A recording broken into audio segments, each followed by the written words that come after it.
এ দলের তো কোনো শৃঙ্খলা নেই। এ দলটা হচ্ছে হরেক মাল পাঁচ শিকের দল। ওনার এখন সিনেমা জগতের লোক পছন্দ হচ্ছে না, উনি একটা ছেড়ে তিনটে বিয়ে করেছে নাকি, হ্যাঁ, তাই ওনাকে গাড়ি থেকে নামিয়ে দিয়েছে। কল্যাণ ব্যানার্জি তো নিজে একজন অ্যাডভোকেট, একটা কেসে জিততে পারে না, হাইকোর্টে যে হাউ হাউ করে চেল্লায়। তা একটা উনি তো এমপি, অনেক ওনার লাইন, একবার লাইনবাজি করে জজ হয়ে দেখাও না। তা এই গাদ্দার মহিলার সাথে কে ঘর করতে যাবে? কে ঘর করতে যাবে?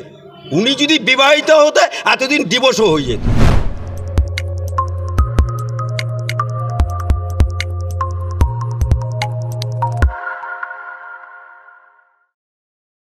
নমস্কার, আপনারা দেখছেন দ্য ইন্ডিপেন্ডেন্ট বেঙ্গল। আমি রুমেলি রয়েছি আপনাদের সঙ্গে। নজিরবিহীন দৃশ্য দেখা গেল প্রচারে বেরিয়ে। শ্রীরামপুর লোকসভার প্রার্থী কল্যাণ বন্দ্যোপাধ্যায় প্রচারে বেরিয়ে তার গাড়ি থেকে নামিয়ে দিলেন নিজের দলের বিধায়ক কাঞ্চন মল্লিককে। এই বিষয়ে কথা বলতে আমাদের সঙ্গে আছেন আইনজীবী আলী আফজাল চাঁদ। স্যার, দেখা যাচ্ছে প্রচারে বেরিয়ে নিজের দলেরই বিধায়ক কাঞ্চন মল্লিককে তার গাড়ি থেকে নামিয়ে দিলেন কল্যাণ বন্দ্যোপাধ্যায়। এটা তো স্বাভাবিক ব্যাপার, এ তো হোনাই থা।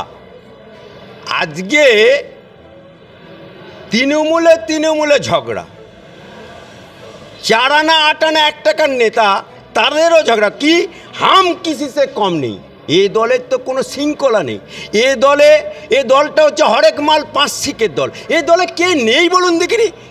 এ দলে আপনি সিপিএম পাবেন, এ দলে কংগ্রেস পাবেন, এ দলে বিজেপি পাবেন, এ দলে আপনি নকশাল পাবেন।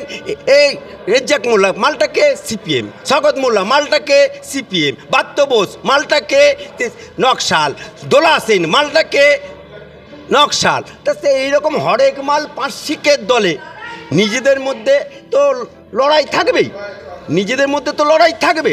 সুতরাং এখন উত্তরপাড়ার এমএলএ তিনি আরেকটা জগৎ থেকে গেছে, সিনেমা জগৎ থেকে গেছে। তা সিনেমা জগৎ থেকে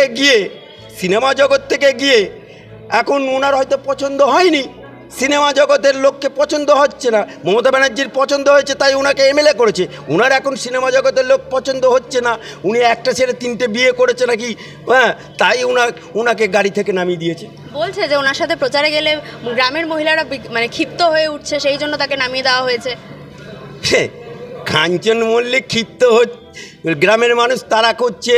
এই কদিন আগে পূর্ব মেদিনীপুরেও শুনলাম যে আমাদের যে দেবাংশুকেও তারা খাটিয়েছে, নন্দীগ্রামে চোর বলে তারা করছে। মমতা ব্যানার্জি গাড়ি নিয়ে গেলে চোর বলছে, অভিষেক ব্যানার্জি গাড়ি নিয়ে গেলে চোর বলছে। এ তো সবে শুরুয়াত। কিন্তু নিজের দলের বিধায়ককে যদি উনি এরকম কথা বলে, তাহলে সাধারণ মানুষ কিভাবে নেবে বিষয়টা? সাধারণ মানুষের মতো নেবে। আজকে যে চুরি হয়েছে, আজকে যে বাংলার লুটপাট হয়েছে, আজকে চিফ মিনিস্টার চোরেদের সাথ দিচ্ছে, এটা কখনো হয়? আজকে চিফ মিনিস্টার জুডিশিয়ালের বিরুদ্ধে আঙুল তুলছে, সেটা কখনো হয়? আজকে চিফ মিনিস্টার বলছে হাইকোর্ট বিক্রি হয়ে গেছে। তা কে বিক্রি করলো আর কে কিনলো উনি বলুন? হাইকোর্ট তো পশ্চিমবাংলার মধ্যে, উনি তো বলেন আমার বাংলার মধ্যে। সিবিআই ইডি গেলে বলে আমার পুলিশকে জানালো না, তা হাইকোর্ট বিক্রি হয়ে গেল, উনি জেনে গেলেন। কে কিনে নিল উনি জানেন, তাহলে উনি বলুন কে বিক্রি করলো আর কে কিনলো? জুডিশিয়ালদেরকে কিনে নিয়েছে, এই জুডিশিয়ালরা একটা দলের হয়ে কাজ করছে, বলুক। অর্থাৎ ওনার পুলিশরা দলদাসে হয়ে গেছে, ওনার সিভিকরা দলদাসে হয়ে গেছে, ওনার হারমাত বাহিনীরা দলদাসে হয়ে গেছে। পঞ্চায়েত নির্বাচনে ইলেকশন কমিশন ওনার পকেটে ছিল, এবারে ইলেকশন কমিশনকে উনি পকেটে পুঁতে পারছে না। সেন্ট্রাল আইবিকে আগের বারের মতো ওই ইয়েতে গিয়ে ঘোরাতে পারছে না, মুর্শিদাবাদে হাজারদুয়ারি ঘোরাতে পারছে না, ওদেরকে মদ মাংস খাওয়াতে পারছে না সেন্ট্রাল বাহিনীকে। তাই এবারে ওনার আঁতে ঘা লেগেছে।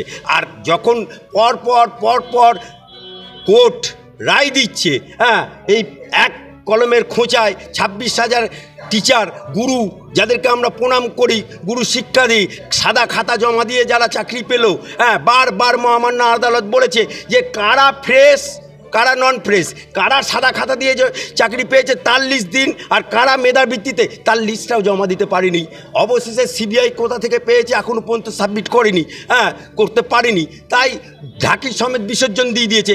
ওনার এখন ভোটের সময় হাতে ঘা লেগে গেছে, তাই এখন মহামান্য জুডিশিয়ালের প্রতি, মহামান্য আদালতের প্রতি উনি অবমাননা করছে। সেই অবমাননা করেছে বলে আমি বিইং এ হাইকোর্টের অ্যাডভোকেট আলী আফজল চাঁদ, আমি চিফ মিনিস্টার বিরুদ্ধে পিটিশনার হিসেবে মামলা করেছি।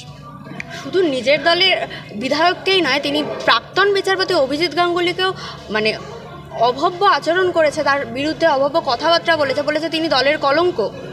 পাল্টিবাজ, এক নম্বরে ধান্দাবাজ, পাল্টিবাজ, ধান্দাবাজ। বললাম তো ভারতবর্ষের কলঙ্ক এই লোকটা, একটা কলঙ্ক। মুখটা দেখছেন না, মুখটা। এই মুখ্যমন্ত্রী,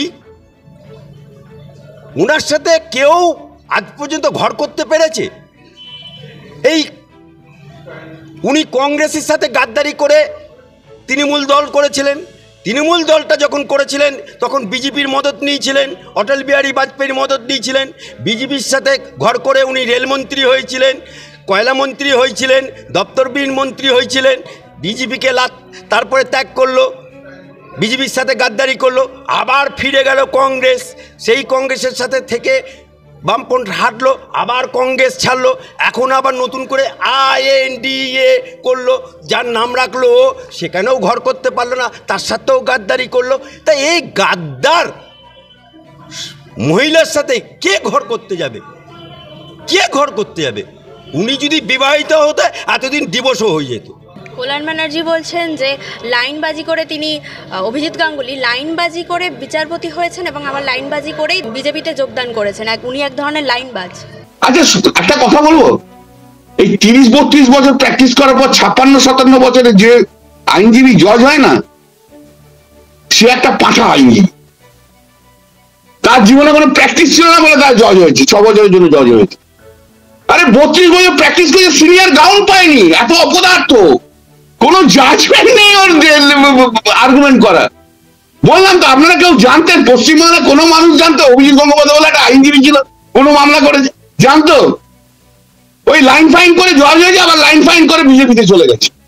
লাইনবাজ, গ্রেট লাইনবাজ। কল্যাণ ব্যানার্জি তো নিজে একজন অ্যাডভোকেট, একটা কেসে জিততে পারে না, হাইকোর্টে যে হাউ হাউ করে চেল্লায়। তা একটা উনি তো MP, অনেক ওনার লাইন, একবার লাইনবাজি করে জজ হয়ে দেখাও না। যে আম খায় তার আমের ঢেকুর ওঠে। বলছে 30-32 বছর মানে আইনজীবী থাকা সত্ত্বেও তার কাছে একটা সিনিয়র গাউন নেই, এই ধরনের অপবাদ দিচ্ছে। আরে উনি কেসটা কোর্টে কেস লড়েন কখন? উনি তো মাত্র রাজ্য সরকারের হয়ে যখন কেউ থাকে না ব্যাটিং করতে আসে, তার আগে পর্যন্ত তো উনি সাংসদ। একটা সাংসদ হয়ে দুটো জায়গায় তো ব্যাটিং করা যায় না, হয় গাছেরও খাবো তলারও খাবো, হয় নাকি দুটো? কিন্তু একজন আইনজীবী হয়ে আরেকজন বিচারপতিকে এই ধরনের আক্রমণ, এই বিষয়টাকে আপনি কিভাবে দেখেন? এটা তৃণমূলের লোকেদের মুখেই সম্ভব। কারণ মমতা ব্যানার্জি এই দেখেন না, প্রশাসনিক বোর্ড থেকে DM SP কে এই কথা বলো, এটা কর, এইভাবে কথা বলে। ওনার তো একটা মানে কি বলবো, মানে প্রশাসন কেমন করে চালাতে হয়, সেই চালাতে গিয়ে মানুষকে যে সম্মান, IAS IPS অফিসার তাদের ন্যূনতম সম্মানটুকু উনি দেন না। তা বিচারকদেরকে উনি সম্মান দেন না, মহামান্য আদালতকেও সম্মান দেয় না। উনি বলেছেন সুপ্রিম কোর্টে যাক, সুপ্রিম কোর্টে ঝাড় খেলে ও সুপ্রিম কোর্টকেও গালাগাল দেবে। চুলোর মুখ দিয়ে ছাইই বেরোয়, চুলোর মুখ দিয়ে ভালো কথা বেরোয় না। অসংখ্য ধন্যবাদ স্যার।